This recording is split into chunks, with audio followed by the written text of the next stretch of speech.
big part of what makes tonight go. And to begin with, I'm going to introduce one of our sponsors, Russ Childs from Plan Member Securities.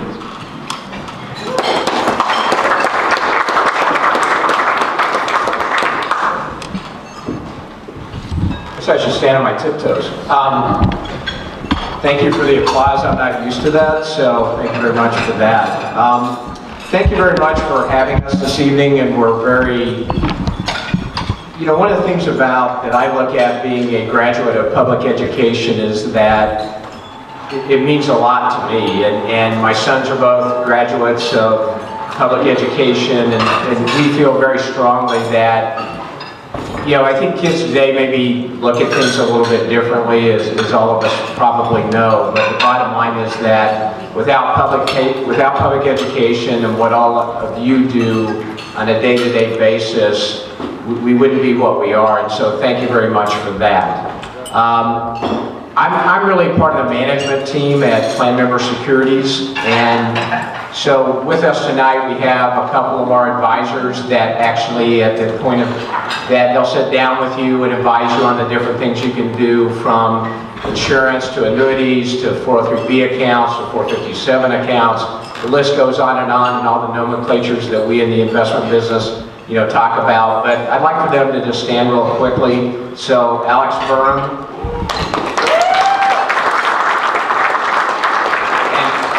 I think I see him there. So I think Dan told me I had like 30 minutes, so I'm going to talk really slow. but no, I'm just going to give you a brief overview of really who Plan Member Securities is. So Plan Member Securities, if you've ever seen us, we're up on the bluff, kind of as the 150 and the 101. They're in Carpinteria, so anytime you're in the neighborhood, stop by. Say hello. We always have some type of beverage for you to drink and have some conversations. But we were started in 1992, and the interesting thing about Plan Member is that our founder, a guy named John Zeal, who's still our CEO. So John Zeal, the reason he started the company was, at the time, he was a Kidder Peabody representative, and I think actually he didn't really like it, but his father was an educator. His father was an educator and came to John and said, "Hey John, I've got this 403B thing." Does anybody have a 403B account in the room? Should see a lot more hands than that, by the way. But bottom line is that he wasn't happy with the person that was servicing his account, so John said, "Well, let me take a look at that." And so in 1992, John launched Plan Member Securities, really based on trying to help you as educators become better at retirement planning. And so John started the company then. And if you're familiar with any type of independent financial services firms, what happens when they start out is they need money, right? They need dollars to help them fund the companies. And a lot of times what ends up happening is they get private equity or venture capital type dollars for the company. But John decided to do a little bit differently. In 2013, we created a strategic alliance with a company called AXA Equitable, which is one of the largest insurance companies in the world. And so that helped us from not having to deal with the world of private equity money or venture capital money. And so John's idea was to create a company that in reality is a full service company from the 403B, 457 world standpoint. So if you want to buy a mutual fund, if you want to buy an annuity, you want to have a managed money account through an advisory account, you certainly can do that. And so Plan Member over the years has had a lot of different, what I call credibility, pieces and newspaper articles and that sort of thing. And so right now we work with 20,000 different schools and nonprofit organizations across the country. We have 500 advisors with 30 different branch offices across the nation. And we're within we were just in Plan Sponsor magazine recognized as one of the top 4 403B companies within America. And so I'll kind of close, and since I'm now running out of the 30-minute period of time that I had to start off with, but I want to thank you very much for the opportunity to talk to you this evening. We do have a booth right out the doors. We have all these fabulous prizes that are sitting on the table that you can certainly take advantage of. And I know Alex and Jeff would be glad to visit with you. So thank you very much again.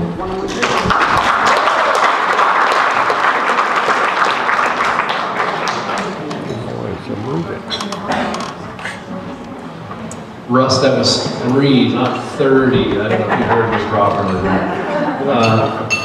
Next up, we have our former Ventura County Superintendent of Schools, Dr. Chuck Weiss.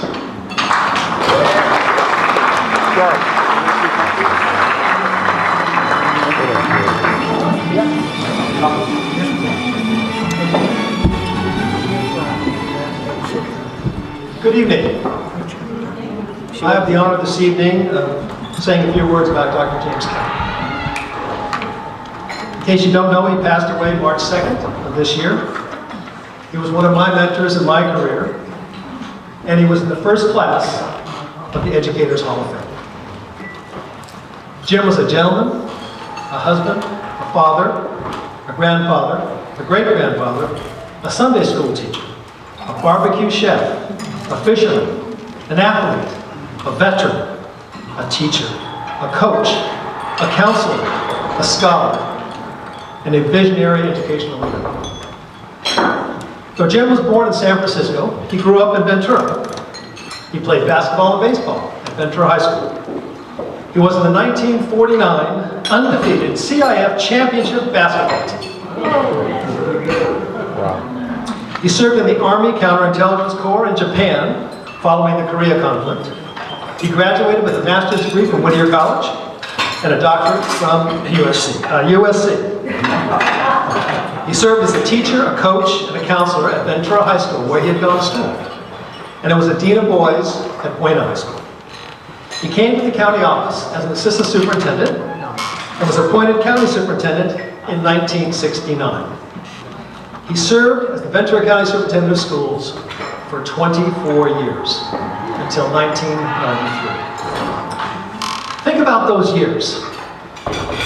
On the heels of the Civil Rights Movement and the assassination of President Kennedy, Lyndon Johnson became president and proposed the Great Society Agenda in 1964.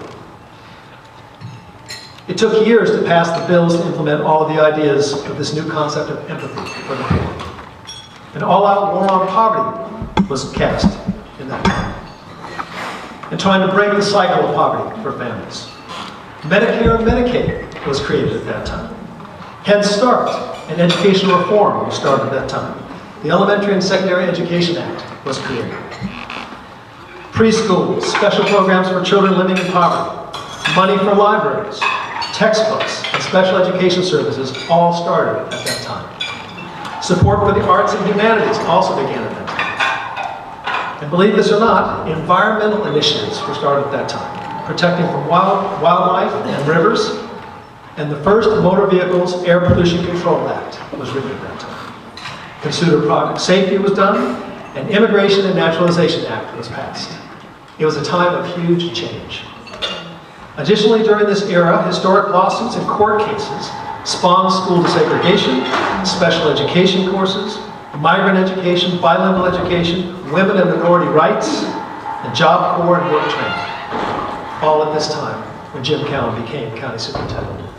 He was undaunted by these challenges early in his superintendency at 38 years of age, quickly becoming the leader of educational reform in this county. First thing he did was he negotiated with the federal government for the land at the Camarillo Air Base. A portion of it came to the Community College District, a portion to the Oxnard Union High School District, and a portion to the County Office of Education to serve special needs students.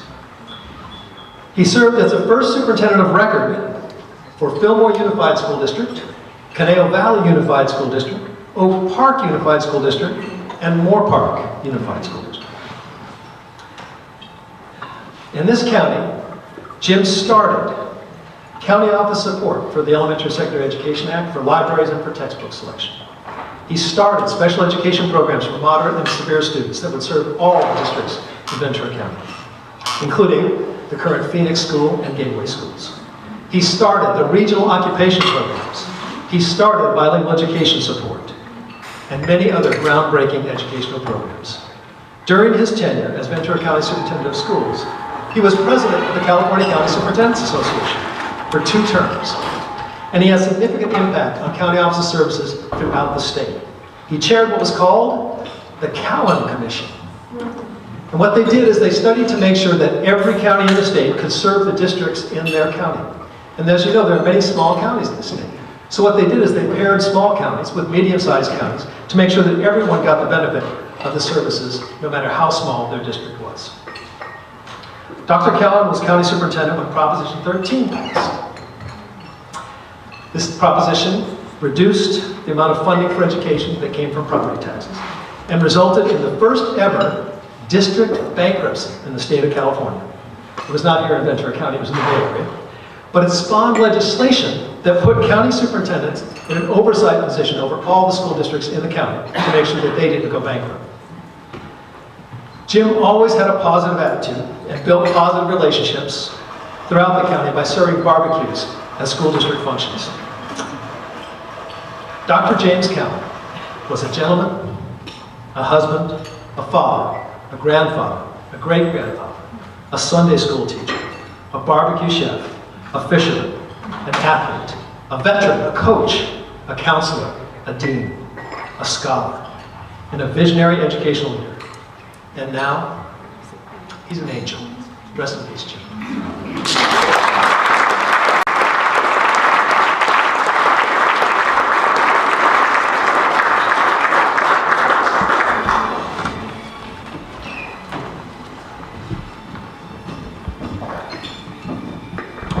And now I will read a complete listing of those inducted posthumously and who have passed away since their induction.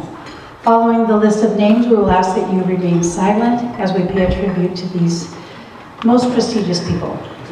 Wilma LaRose Turchek, Thomas O'Neill, Arnell Hankins, Elmont Michelson, Patrick Rooney, Richard B. Haydock, John Devine, Andy McEwen, Tom Reagan, Stephen LaFave, Barbara Collins, Joe Parada, Ed Phillips, Bill Seaver, Fran Berman, Madeline Medema, Gerald K. Swanson, and Gordon Woods.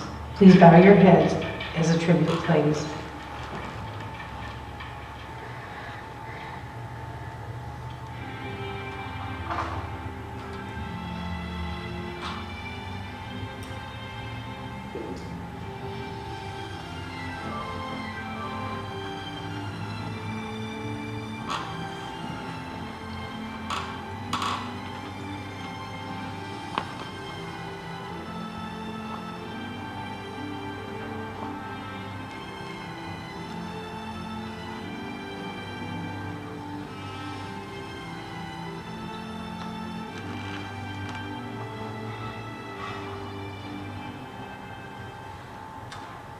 May your work here never be forgotten.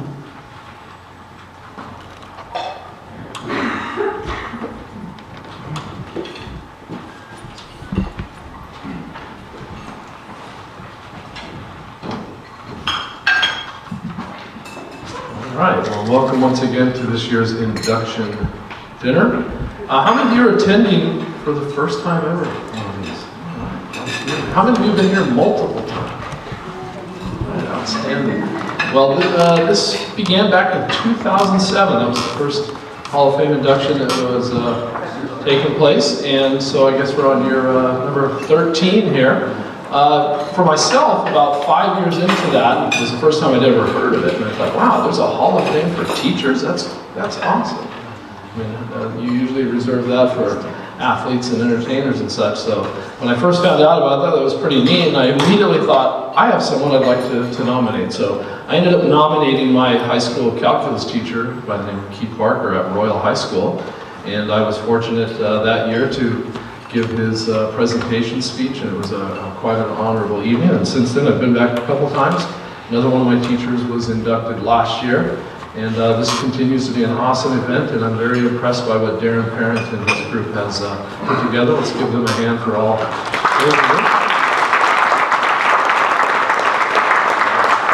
It's been a lot of effort to honor the fine educators that we're going to see here tonight. Tonight we're here to celebrate Nancy Bowman,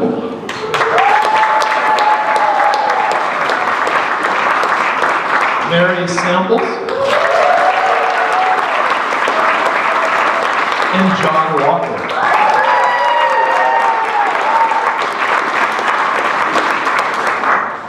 I would like to next introduce the founder of the Ventura County Educators Hall of Fame, Mr. Darren Parent.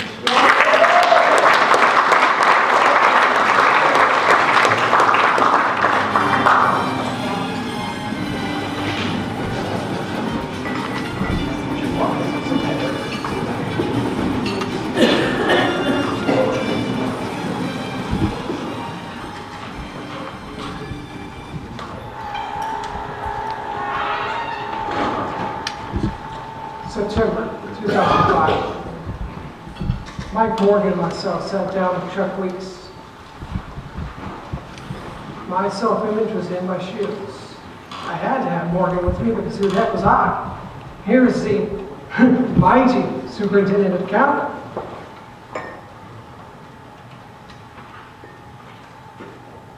Great idea. You guys can do it. He started talking about people he knew and used the word extraordinary. And Dr. Weiss, whether they realize or not, gave us that word. That's what a Hall of Fame inductee is. Ordinary is just you come in, you do your job, and go home. 3:30. Extraordinary is right here in front of you. So John Walker going out and getting a teacher credential. Not that he would ever use it, but he wants to know what those teachers in his classroom went through to get all the courses, do all the things, get the credential. So Mary Sample staying hour after hour, doing the things, handing the ball in a fullback, but being that fullback and just getting every little bit done that needed to be done. So Nancy Bowman, that maybe things didn't always go perfect, but she just kept plodding away. Next thing you know, she has the answer. The awards are great, the awards are nice, but the hundreds of lives that each and every one of these people have touched. But let me tell you something. There's a difference between a top draft pick and a Hall of Famer. Tom Brady's selecting to figure out. You get Hall of Fame someday. I bet you're going to get your Hall of Fame right before you get this. I want to bring up somebody briefly. Our teacher of the year for 2019, John Erik Sand. Come on, John.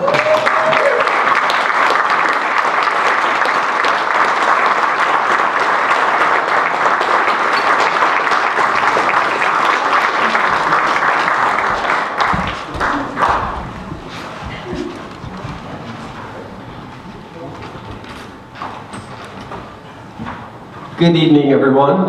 Again, my name is Erik Sand, and I too have been given 30 minutes, so please do this. I'm kidding. I want to begin by just sharing how thankful I am to be here this evening. I know that I should really quote Socrates here. In a modified way, we know for sure how little we know. And there's two things that I'd really like to convey in this message, and the first is that middle school students are impressionable, also gullible. And the second thing that I know for sure is that everyone in this room has had a significant impact on children's lives. That's a very powerful thing. So the fun story is in my first year of teaching, let's all take a walk down memory lane first year. And I remember my wife, seeing me in a downtrodden mood, came back from Universal Studios with an Oscar. And this little replica golden Oscar was given to me and it said "World's Greatest Teacher" on it. The best part is I started putting it on my desk in my classroom, and the students asked me if it was real. So of course I told them it was. And from that moment on, I knew that even if I can't plan for every moment, the fact is we're gonna get through it. And my heart's in the right place, and that's, I want to make an impact on the kids. The second thing, as I mentioned, which is so much more important, is that all of you have had a significant impact, and still do, on children's lives. And that's such a powerful, powerful thing. When I was transitioning from the military and trying to find my way, I enjoyed the business and private sector, but there's nothing as intrinsically rewarding as serving in a classroom. So with that being said, it would be a mistake if I don't thank my wife for her support. She's now a high school counselor herself in her first year, and the stories that never end is probably exactly how I sounded in my first year. So thank you, Melina, for the unwavering support. Thank you to my school principal for the unwavering support.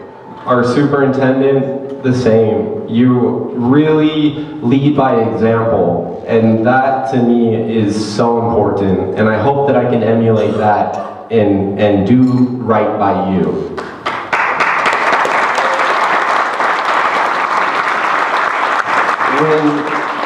When I was invited to this evening's event, I was so proud to see Dale Ackerman's name as an inductee into the Ventura County Hall of Fame. Spending time in my classroom and having his presence as well as Kurt Luff's was having such a wealth of knowledge, and I know between the three of us, we'd figure out a way to always do our best. And your impact, you both have just bestowed upon me and from my father, it's incredible.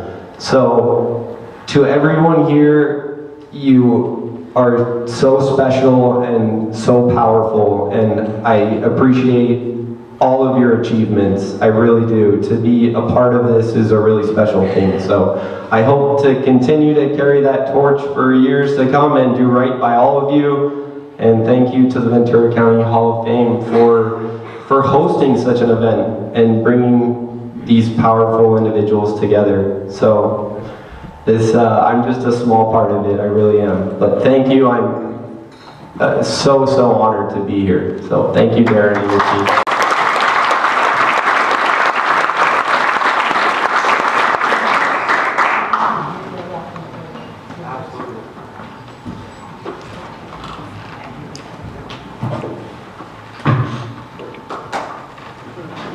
I had these. Nancy, you want to come up here, please? Just for a moment. Nancy Bowman. Sorry, Bowman.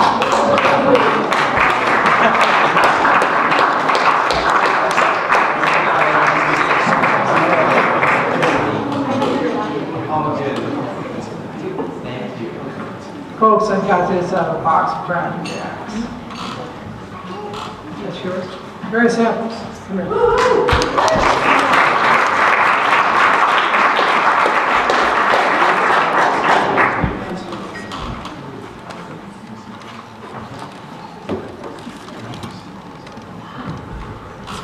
Now, Commandant Walker, Stacy,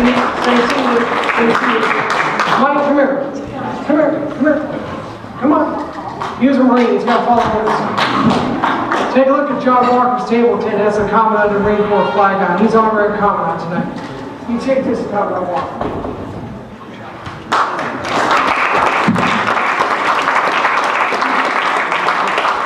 This is what you do. I feel like turkey said Dr. Scrooge, so I'm trying to explain this now. Unwrap the paper.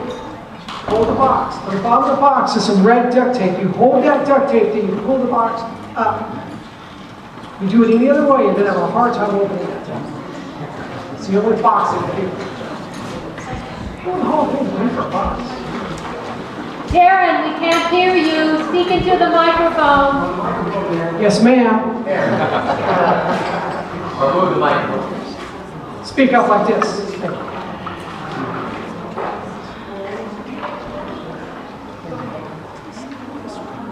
you. Just tear it open like an envelope. Just tear it open.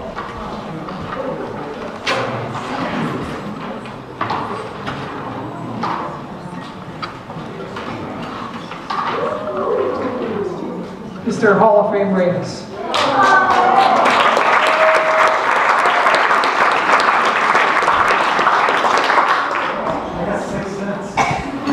Yeah, you saved that. That's mine, right?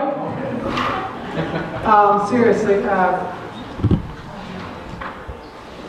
The athletes, the Deion Sanders, the Joe Montanas, they have to be kept academically eligible for one of these three. If they don't have a certain SAT score, they have to turn down that scholarship for Notre Dame.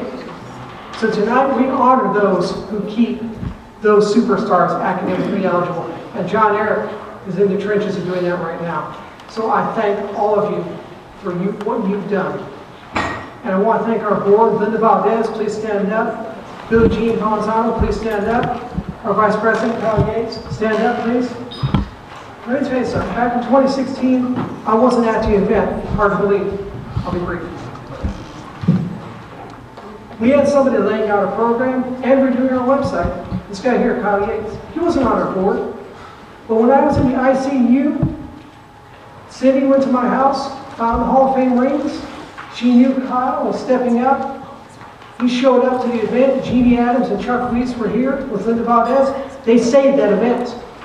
I was in the ICU. These people are awesome. They make this organization run. That guy right there is the John Elway All-Pro for this organization. He laid out this program. He redid the website.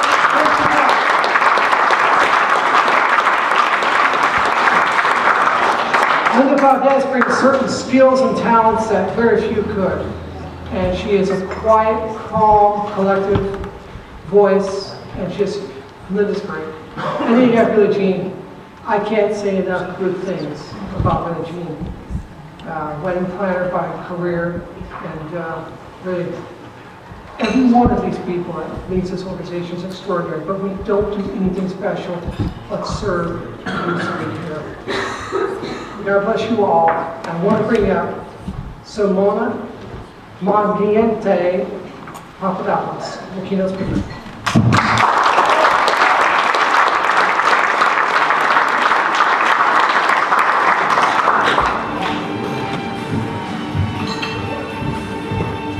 Thank you very much. Dear all, it's an honor to be here tonight with the elite of the most respectable profession ever, educators. I want to thank in particular Darren Parent for giving me the opportunity, inviting me address these remarkable educators that have been awarded tonight. And a special thank to Billie Jean, who not only introduced me to these special people, but made me an influencer for the Beverly Hills Fashion Society. Thank you, everybody. As you can probably understand from my accent, I'm not a local.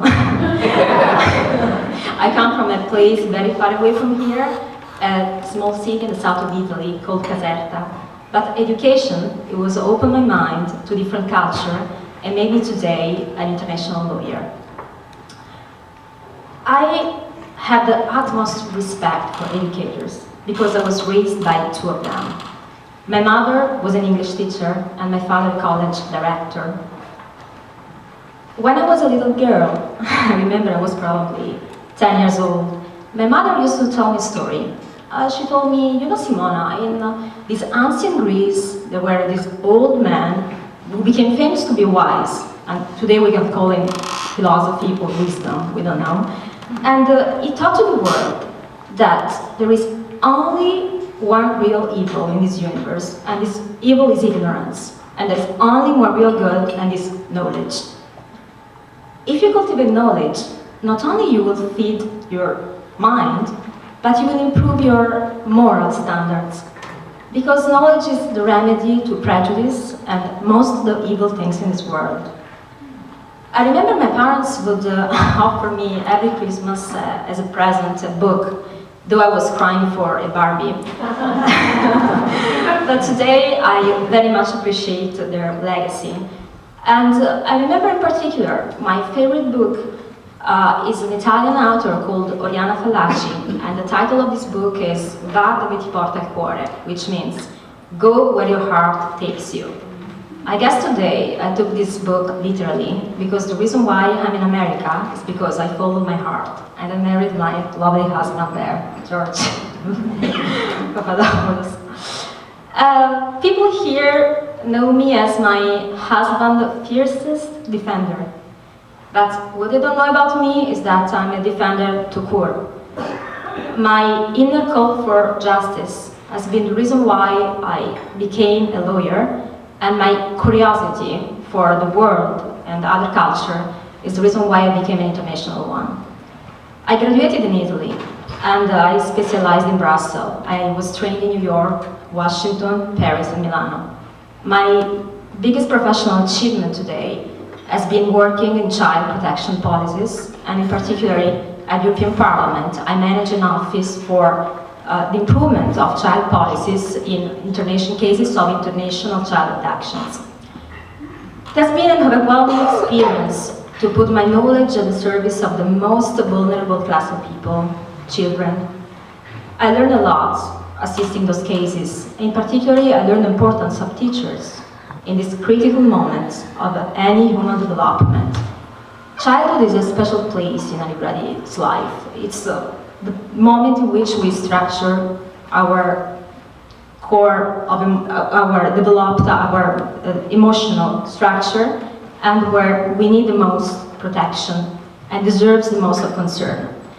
Child abduction cases, I'm sure you're familiar with that, are very dramatic events. Ripping a child from his environment and from the care of one of the parents is a painful experience and leaves the child completely disoriented.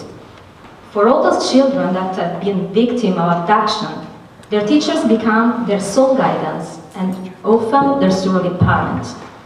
During this professional experience, I had the chance to meet incredible people and a remarkable teacher who were the only help and the only savior for these people to become good adults. In particular, I would like to remember one teacher, her name is Giselle, who adopted one of the child she was taking care of, traumatized further a case of abduction. Why I'm telling that is because I truly believe that education is ultimately the path for a better future, a fundamental right for every child, and the foundation of a healthy society. In the end, is the richest asset that any parent can leave to his child. The best selection is to develop critical thinking and not to indoctrinate a child on how to think, and that's where an incredible teacher makes the difference. Indoctrination leads to the most atrocious extremism in history, and we know how education is what frees our mind. We should never forget that progress only happens through freedom of thoughts. Education is the key. And that's why I think tonight I'm so honored to be here with the most remarkable category of professionals, educators, because you guys are the one who can change the future. God bless America.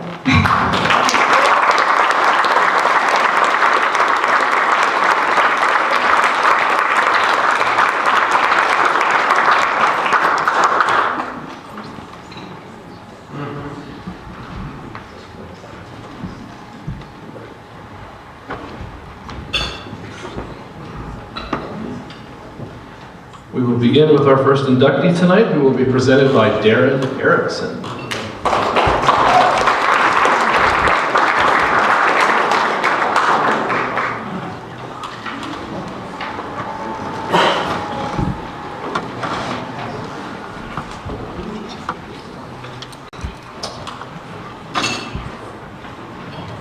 Good evening, my name is Darren Erickson, and it is my honor and privilege to introduce Nancy Mungia Bowman, as one of the newest members of the Ventura County Educators Hall of Fame.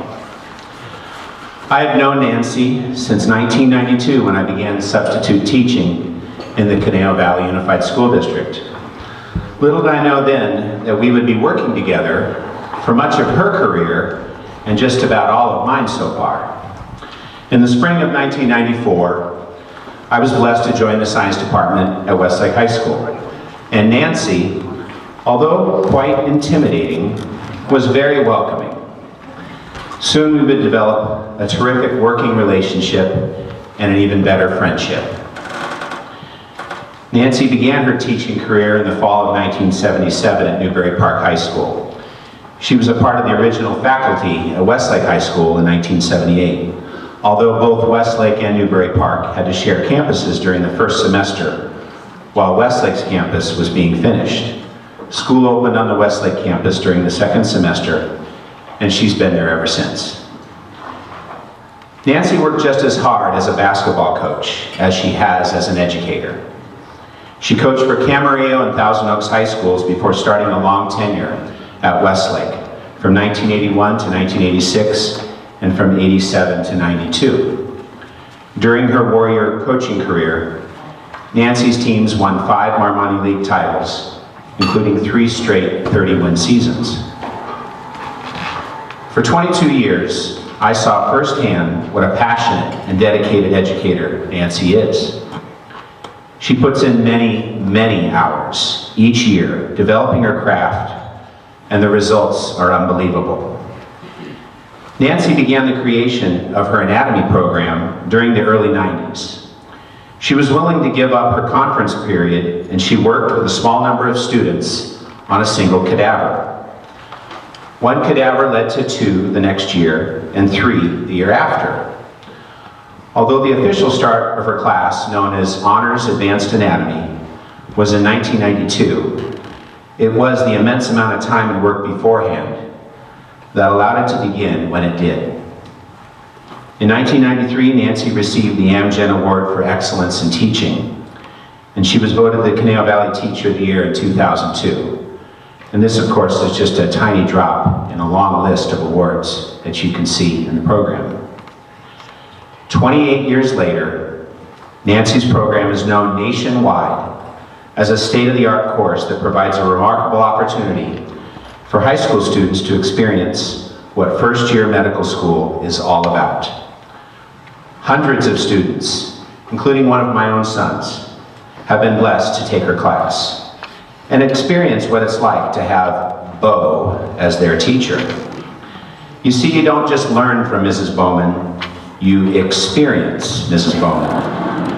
And hopefully, you live to tell about it. Nancy pushes her students to work harder than they've ever thought they could. When students complete the rigorous curriculum that she puts before them, they feel like they're on top of the world. Through it all, students know how much she loves them and cares for them, as is evident by the tremendous number of graduates that have developed lifelong relationships with Nancy. In addition to the outstanding accomplishments in her career, Nancy is a wonderful wife to her college sweetheart Gary and a loving mother to their daughter Shelby. Nancy and Gary will be celebrating 43 years of marriage on the 5th of June. Ladies and gentlemen, it is my pleasure to introduce my colleague and dear friend, Nancy Bowman.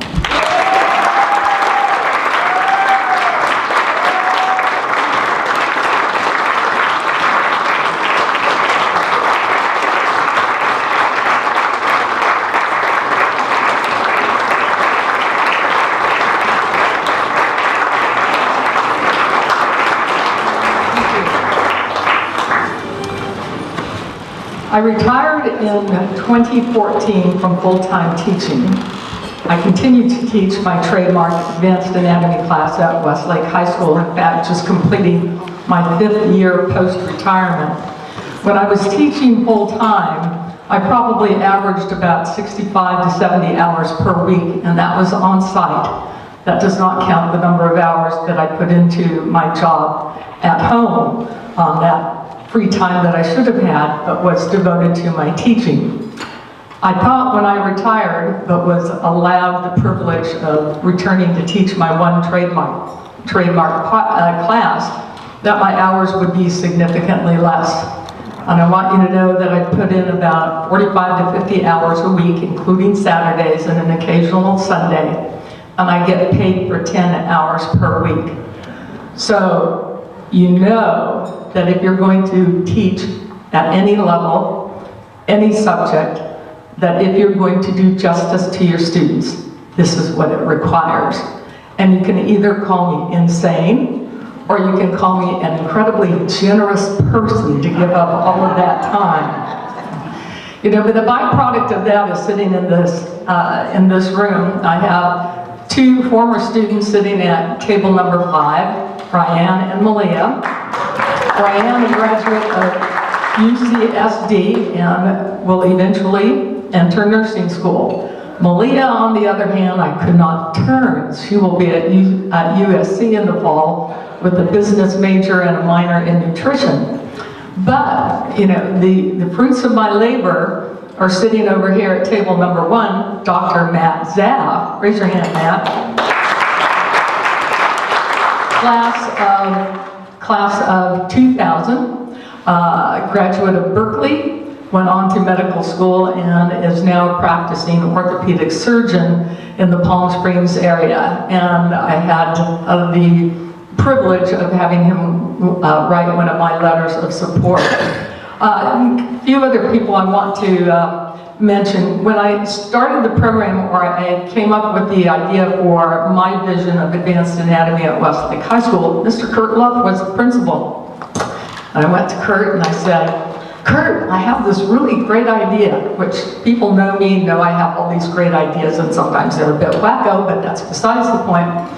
And after listening to me very patiently, I don't know if you remember this, Kurt, but you said to me, Bo, you can do whatever you want as long as it doesn't cost me any money. So here we are, 27 years, 28 years later, and we are still fundraising thousands upon thousands of dollars to make this program run. But the benefit of that is pride and ownership, right? So it makes a huge difference to the kids that this is truly their program. And I'm going to give you just a brief education because, as Darren mentioned that word, cadavers, you know, we are like that program Bones on TV, or once was on TV, where my students are literally forensic pathologists, exploring the nitty-gritty details of the human body, but from the standpoint of what's wrong, what's not normal. So we do a lot of dissection, it goes without saying. But we are, and I wrote an article at one time and it was entitled, We Are More Than Dissection. And I'm going to come back to that in just a little bit, so please bear with me. So here we are, 93, 94, 95, 96, dissecting. And I got bored, to be perfectly honest. But what I found in visiting medical school libraries, books written by doctors and nurses and books on trauma and this and that. And I thought, oh my gosh, it's fascinating. I must buy these books. My students must read these books. So I bought a boatload of books, had my students read them, and it was not enough to read, but you have to write essays, correct? And then if you're going to assign all those essays to be written, you must read and grade them. And then after a couple of years with that, I got bored because I felt like an English teacher and I never aspired to be an English teacher. So I said, what's the next step? Oh, well, all of my authors are living. So what if I could manage to track down all of these authors and encourage them to read my students' essays? One by one, I did that. It took years to get in contact with all of these authors, but I can tell you right now, every author reads my students' essays. And not only that, 3 to 4 of them per year are in the classroom as our guest speakers. So you just stretch your imagination a little bit and wonderful things happen. I even have a doctor who is a professor of journalism and pediatric medicine at NYU. Now, she wasn't able to come this year, but she sent a beautiful 2-page reply, personalized for the students. How wonderful is that? Okay, so one book in particular struck me, First Do No Harm, Medical Ethics, to save a life, not to save a life. How far are you going to push the envelope? So when I reached out to this particular author, this particular author, we actually had her come from New York, again, to speak to the students in class. But that book gave birth to Biomedical Ethics in Advanced Anatomy. And we have since adopted the book Classic Cases in Medical Ethics, so we can talk about just about everything from an ethical standpoint of view as it relates to medicine and patient care. So, another thing, oh my gosh, what else can we do with that? Well, that book was written about patients in a hospital in Houston, Texas, Memorial Hermann Hospital. I managed to track down one person in Houston that would talk to me about medical ethics. And she gave me, when I visited Houston at one point, an hour of her time, and we developed a connection. And the next year we were doing a telecommunication conference with the chairperson, the vice chair, and a social worker who sat on their ethics committee from Houston all the way to Thousand Oaks. Thank goodness for the Civic Arts Plaza, who happened to have a fabulous telecommunication operation right there on site. So we did that for 2 years, and after 2 years I got bored again. And my boredom led to, I want to go to Houston. I want to take a tour of this hospital. I want to know everything there is to know about every aspect of medicine, and I want to see it firsthand. So I told my kids, you can stay or you can come with me. And for 4 years consecutively in the mid-2000s, I took a team of students from Westlake High School. We had the most fabulous tour, 2-day tour of Memorial Hermann Hospital in Houston and MD Anderson Cancer Center.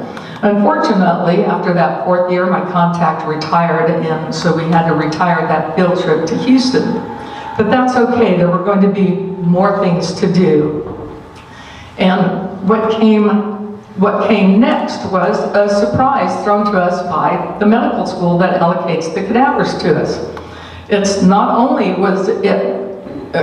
were we required to document to create a formal pathology report and then present it to the medical school, but now they wanted the kids to come and actually do a live presentation. So on Tuesday of this past week, the 28th, my group of 27 students, divided into 5 groups, were there at Loma Linda University School of Medicine making this giant presentation about their pathological findings to the audience, which consisted of many of their parents as well as representatives from the medical school itself. And they did themselves proud because one of the compliments given to the students was that these presentations were just as good as our first-year med school students. No? Then there was a pause. Just as good as our second and third-year med school students. So this is what we aspire to, and this is what I push the students towards. You begin the year dissecting, and dissecting, and dissecting, with all this infusion of all of these other components to the class. But why do you dissect? So that you can give the most incredibly thorough report. Whether it's one cause of death that you're reporting on and 23 additional findings, or whether it's 3 causes of death that you're reporting on and 8 additional findings. But you need to be as good as those medical school students, as confident in yourself as those students, as thorough in knowledge as those students, so that you can do the program in a very, very proud way. And so it is my privilege to continue to teach this class, putting in my 40 to 45 to 50 hours of pure joy. Because to spend time, all this time with those students, in my opinion, there's nothing better. Thank you to the Ventura County Educators Hall of Fame Committee for selecting me. I am very blessed by my students, The people that support me, particularly my husband, Gary D. Bowman, and my daughter, Shelby Bowman. I would not be up here if it were not for them. My husband, who always wished I would really retire, and one of these days I will, because I would like to know what it's actually all about. So thank you for your patience. My husband is also fond of saying that I probably have taken up too much time, but thank you very much.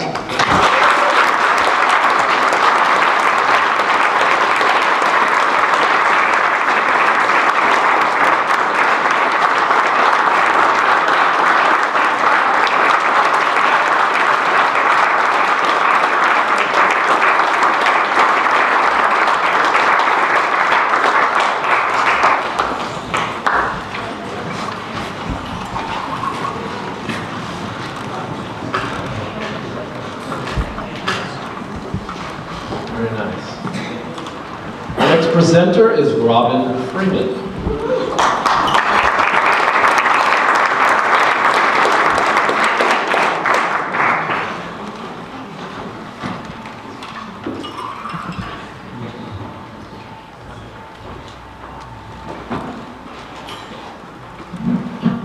Good evening. As Dan said, my name is Robin Freeman, and I am recently retired. Actually, it'll be a year next month. And I'm a friend of Mary Samples, so it gives me a great deal of pleasure to introduce her tonight. First, I'd like to ask, raise your hand if you have someone you consider to be a lifelong friend. Well, guess what? I have one too. I met Mary Samples in 1981 and have known her as a friend for 38 years. I came to work in California in 1981 at E.O. Green Junior High School in the Hueneme School District. And in the Hueneme School District, when we were young girls, it was a family. The district seemed small, even though there were 11 schools, and we got to know each other right away. Mary taught 6th grade, and I taught 7th grade English. Even though her classroom was on another side of the campus, we saw each other frequently, and there were lots of opportunities for us to socialize. As our careers grew, Mary left E.O. Green and began teaching 1st grade at Fred Williams School. I took off as a reading specialist. But eventually we both became assistant principals. And the principal who trained us at that time, the two of them had been lifelong friends and colleagues in the district. And so from those two friends, we learned a lot about how to be effective administrators. And we learned some things that we did not want to carry forward. You know how that is, right? So eventually we were both promoted to a principalship. Mary at Fred Williams, and I was at Hathaway School. And these schools bordered each other. And one of the things that we learned was because we were friends, we became collaborators. So when she had a problem, she could call me. When I had a problem, I could call her. We exchanged parents, we exchanged students, we exchanged lots of ideas. I credit Mary with many of the successes that I had in my career as an elementary principal. At one point, Mary left and became the director of special education, actually associate superintendent. And she also was in charge of categorical programs. And at one point I thought that she was going to be my superintendent. I was really excited, but there were bigger plans for Mary. Mary left Hueneme with its 11 principals and special ed team and went to become the director of the Ventura County SELPA. So not just those 11 principals and those special educators in Hueneme, but 20 superintendents, principals in every district in the county, special ed staff at every district in the county, took advice, mentorship from Mary, and we all became better educators for it. I had the good fortune to replace Mary when she left, and she was a phone call away. I had the chance to be the special ed director twice, and if you're out of special education for a moment, things change. The laws change. I was calling Mary, taking notes at her meetings and calling her, what is the blah, blah, blah, and she would always help me. I think she's been a help to every superintendent and every administrator in this county who needed support in special education.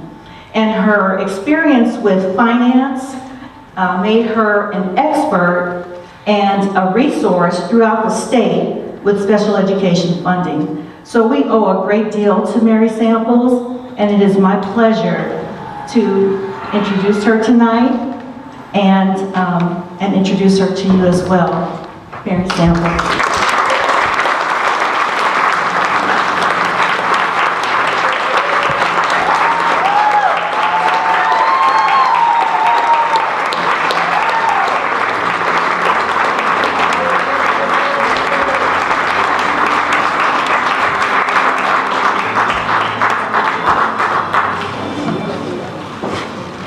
Thank you all for being here tonight.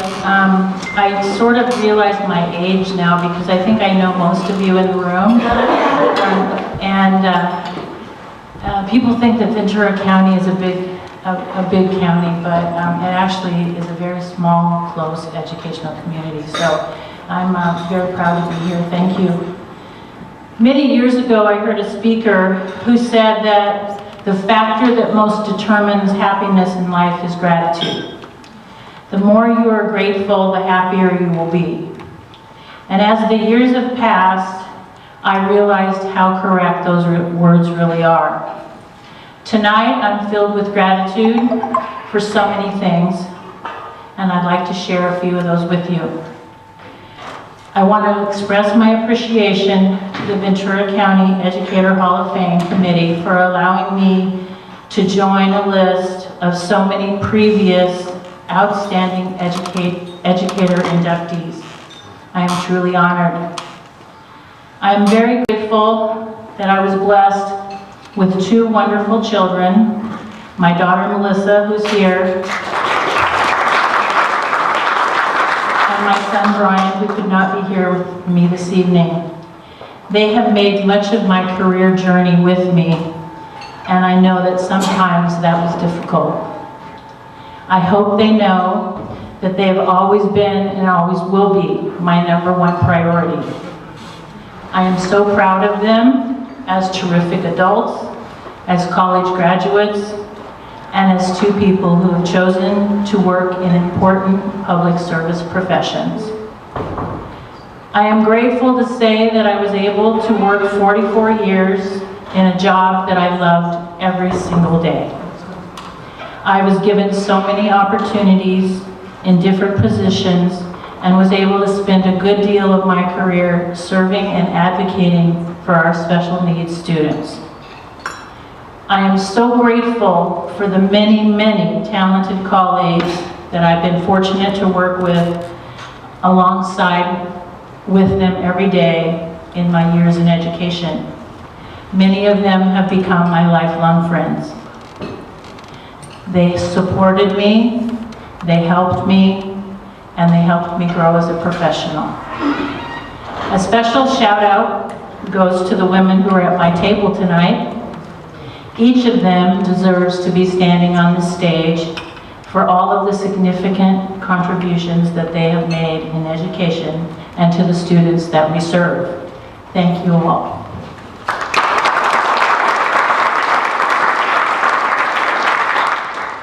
I'm most grateful to public education and to the thousands of professionals who come to work every day with the goal of making a difference in the lives of children and helping to build outstanding citizens for our future. I actually know this firsthand because, like many of the students we serve, and perhaps even some of you, I began school with many challenges. I grew up in a poor, dysfunctional family. My father had an alcohol problem, and my mother was not a strong individual. My mother had her first child at age 15, and 25 years later, I was born the fifth of 6 children. My father was her 3rd marriage. There were no family vacations, nor no discussions around the dinner table at night. Neither of my parents went to high school, and college was never discussed in our home. Instead of looking forward to college, I actually began working in a donut shop and fast food restaurant when I was 13. It would have been quite easy for me to take a different path and to stray from a positive way of life. But for me, school was my happy place, and I was very fortunate to have dedicated teachers who cared about me and encouraged me to do my best. I remember like it was yesterday, looking up at my 4th grade teacher, Mr. Martinez, and saying to myself, that's what I want to do when I grow up. There were many great educators who followed him. Many of them were role models and mentors to me.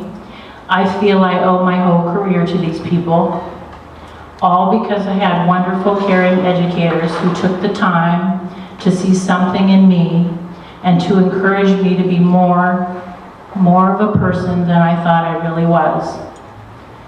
Those who work in education truly do great work every day, and they do make a difference. I only hope that I have been able to give a fraction of what I got back. Thank you so much for this honor tonight. I am truly grateful.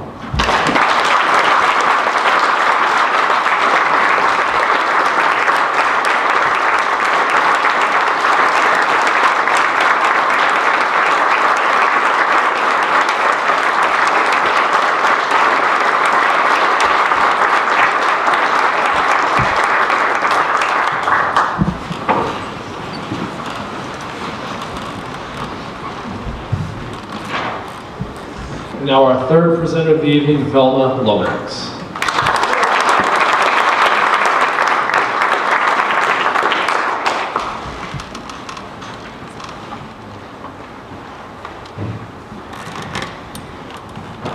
Good evening again. First, I want to say that I was informed that we left a person off of the list I read earlier.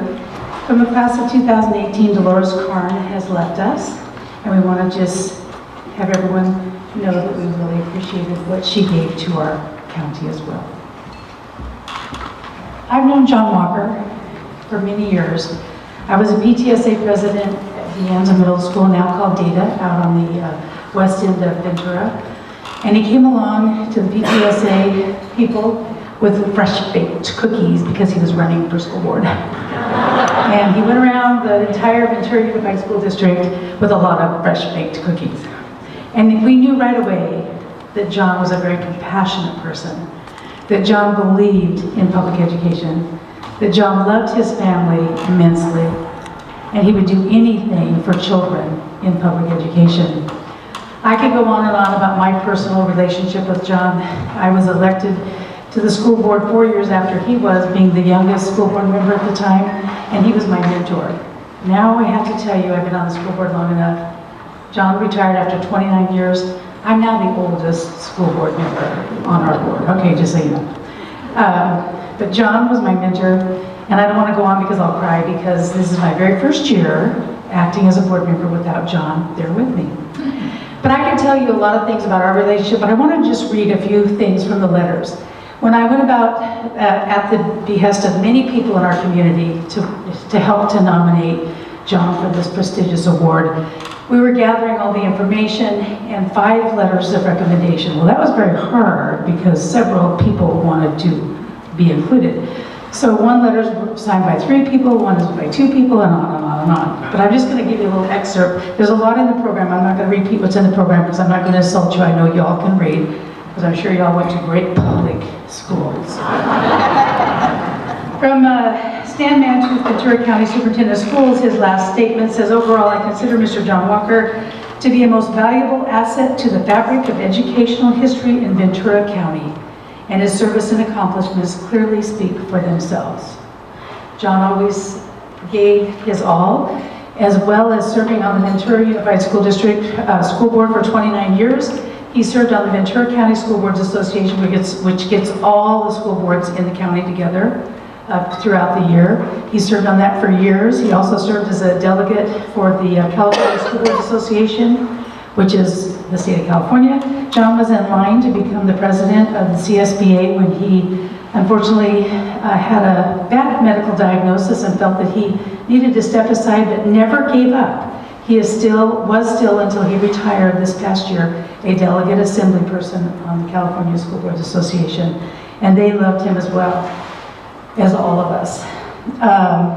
A former Buena High School counselor of 41 years, Mr. Gene Batts Jr., who's here with us this evening, said he met John prior to being elected. I'm sure he got some of those cookies too.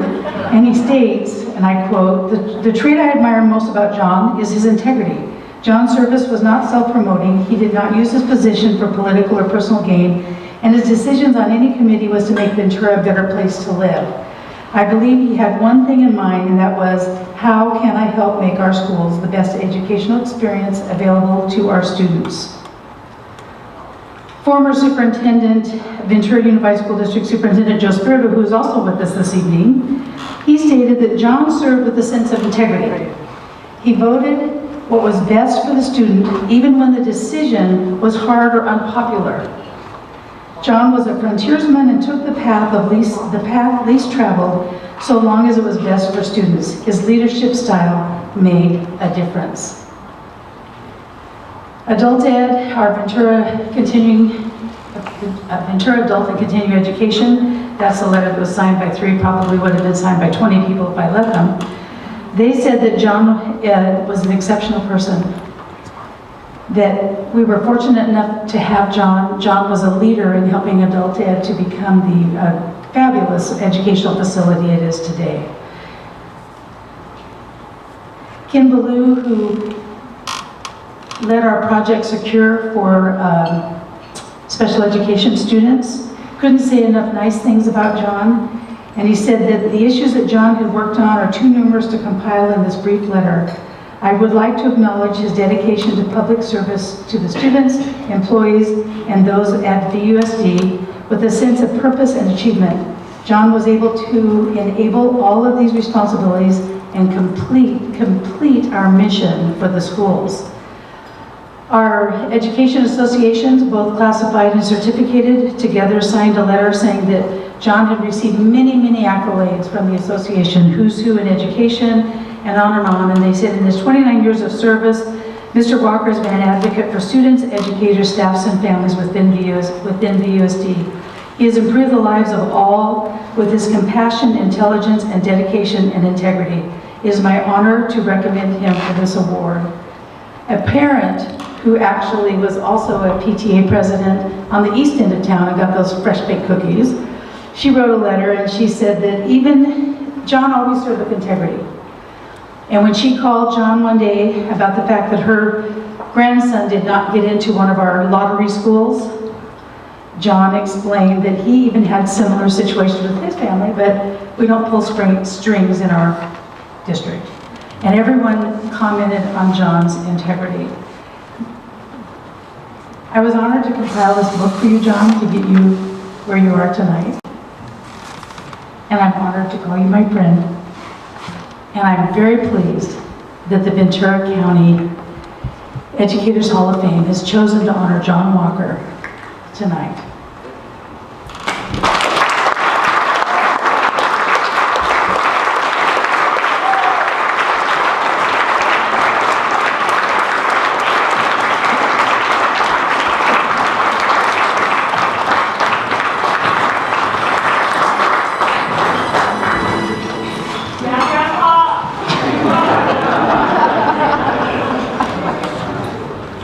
Cheering section helps.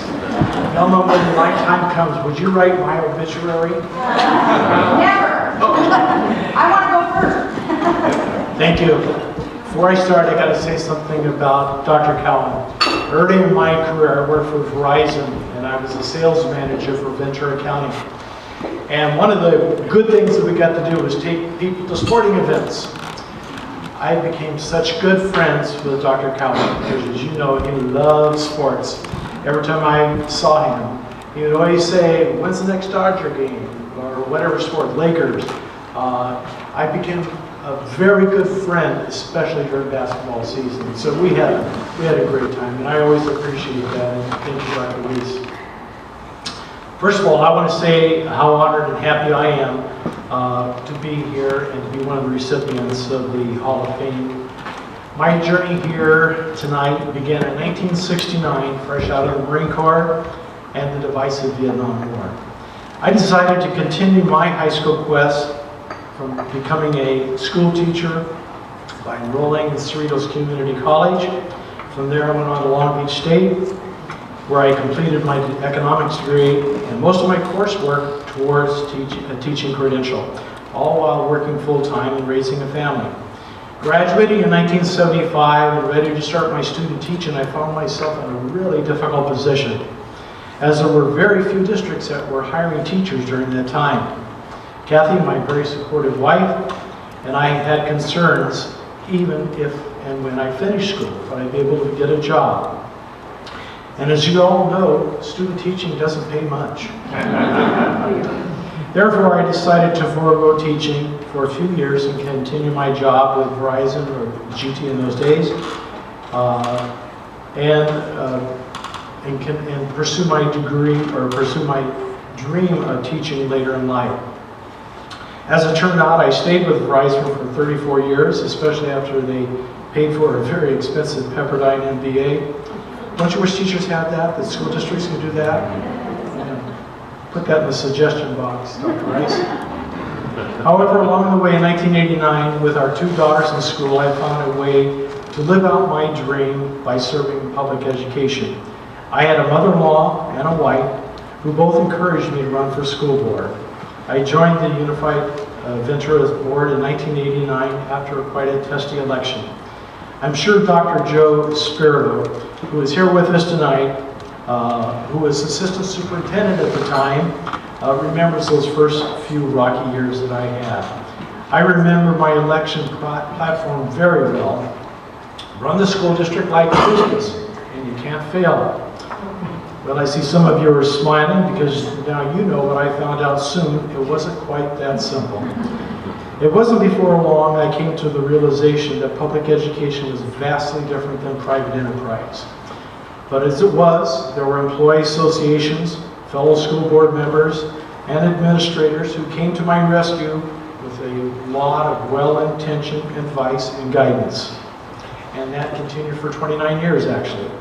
During my 29-year tenure on the board, a lot has happened. We passed bonds, built schools, relocated the district office, expanded adult education, hired new superintendents, capped lifetime medical benefits. I will give Jerry Danneberg credit for that. You're the one that did it, but I'm going to take the credit. That's what school board members do, right? So I appreciate all of that, but it was quite an exciting time. And also during that time, as you heard Velma say, I worked with the Ventura County School Boards Association as well as the Board of Directors for the California School Boards Association. I was fortunate to serve on a number of statewide education committees and commissions. Most recently, I had the privilege of representing the School Boards Association to CIF for the last 5 years, and I served on the Federated Council for 5 years. That was the funnest part of being a school board that I had, I can tell you. I enjoyed that immensely. It has been an incredible journey, one that I will always treasure. While I really wanted to be in the classroom, being a board member was a great alternative. I always felt a connection with teachers, administrators, classified students, and parents. While it seems trite at sometimes, I do believe that if you make school board decisions based on what's best for children, it's hard to go wrong. Not saying that's always been easy, but it should be, as educators, our moral compass. After working for Verizon for 34 years, I retired and went to work for the Ojai Unified School District as Personnel Director and Risk Manager for another 12 years. That is where I really observed the inner workings and the other side of the table about our school district. That's where I witnessed the many struggles facing our schools, employees, students, and our communities. What I learned most is that public education is only successful if we work as a team. As a board member, I was limited in what I could do, or even what I should do. It was the work of teachers, support personnel, administration, and the superintendent who did the work and deserve all the credit. A well-functioning school district only happens when there's a well-functioning staff. We work together as a team. That is mandatory. In my 29 years on the board, I served with 5 superintendents and 13 different board members. Some of them are here tonight, Dr. Sheraton, as well as board members Velma Lomax, Jim Wells, Jackie Moran, and I think that's all. Okay, just to make sure.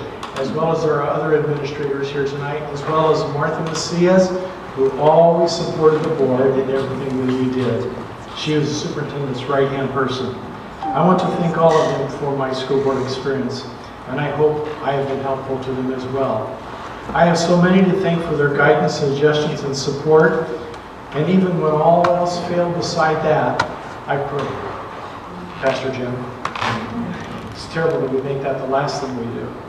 As I look across this room, I see people filled with who care immensely about the children of this country. We come from all walks of life, benefits, and political persuasions. Sometimes we come together for the good of students. Somehow we come together for the good of our students as well as our nation. What a grand country we live in. Several days ago, I had the privilege of visiting the 2019 Ventura Teacher of the Year, Mr. Sand, who we recently honored at Isabel Middle School, and whom we recognize tonight. What a great feeling it was for me to witness how the students appreciated him. One of his 7th grade students, without my prompting, told me how much she loved his class and what a great teacher he was. On the other hand, there was a student sitting just across from her who said, well, he might be just a little bit too strict. I said, well, I think that's because he was a Marine. I told her someday she would be glad that he was strict. His classroom is where our nation's future lies. Thank goodness for a teacher like Mr. Sam and the work he does unceasingly. This morning, today, I attended the commissioning of a Foothill High School graduate, Carlos Cohen Jr. Carlos, his father is the principal of Ventura High School. Today, after recently graduating from Yale University, he was commissioned an officer in the United States Marine Corps. He didn't get there by himself. It took teachers, counselors, support staff, and of course, very supportive parents. Together, they were his support system. Finally, I want to thank my family, Kathy, my partner in life for the last 52 years we've been married, who is also an elementary school office manager for over 30 years. And by the way, if you're a board member married to somebody in a position like a school office manager, she will keep you straight. She will tell you right from wrong. And also my daughter Rhonda Grant, who followed my steps in the business world at Verizon and is still there, as well as Dr. Christine Walker, who followed some of my other footsteps into the education community. Because I think I was on the school board before you ever became a teacher, if I remember correctly. So I feel good as a dad that those things happen. She is now the successful superintendent at Wainimi, and we're so proud of her. You can only imagine our family get-togethers. Our grandchildren who are here tonight, Brooklyn, Chase, Grace, and Silas, along with my son-in-law Brett, just roll their eyes when we start talking school talk around the turkey. Together, they have supported me through 7 school board elections, sometimes even walking precincts with me. Like everything else in life, all things come to an end. I remain active in every way that I can to support our kids through my Kiwanis Club, or as a Key Club advisor at Buena High School, or through my church involvement, or any other way I can serve. In closing, thank you to the Ventura County Educators Hall of Fame, the Ventura Unified School Board, Dr. Rice, Dr. Spirito, Jim Wells, and my former Sunday school teacher of 60 years ago, Mr. Joe DeVito, who was a former mayor of Ojai and also a teacher and administrator of the Ojai Unified School District. Along with my friends, Pastor Jim Duran, Roger Newstad, and Ellen Carpenter. Thank all of you for helping bring me to where I am today. And a special thank you to Mr. Gene Badstuber. He was one of those folks in my school board career that would often call me to tell me when I got astray. And, you know, believe it or not, I did appreciate that. The conversations were often long, but they were meaningful. That is a school counselor that cares about schools, and he's still working and volunteering at Cabrillo Middle School today in Woodshop. So again, thank you for all of those involved, and thank you for allowing me to be here tonight.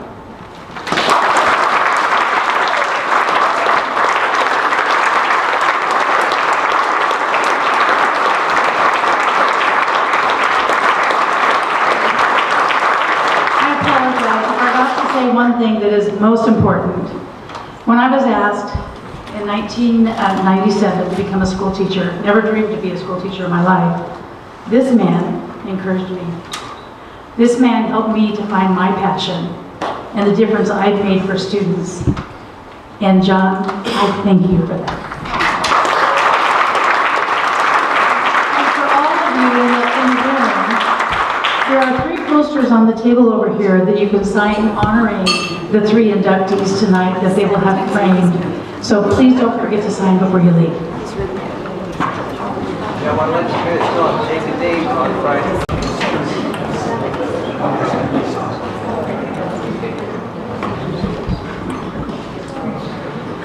It's truly an honor to be here tonight. We can't hear you. It's truly an honor to be here tonight in front of those who are supporting and who truly are 100% extraordinary individuals, each and every one of them. Folks, thank you very much for serving and doing what you do in making a profession that makes all other professions possible. God bless each and every one of you. And I want to take a little bit of a lesson from Joe Montana.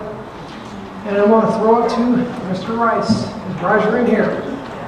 Roger, come here.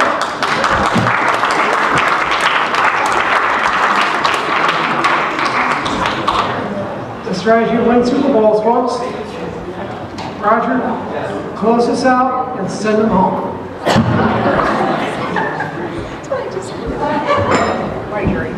Nothing like a surprise. I'm really proud of all of our inductees this evening. Drive safe, celebrate your honor this evening. Have a wonderful rest of your weekend.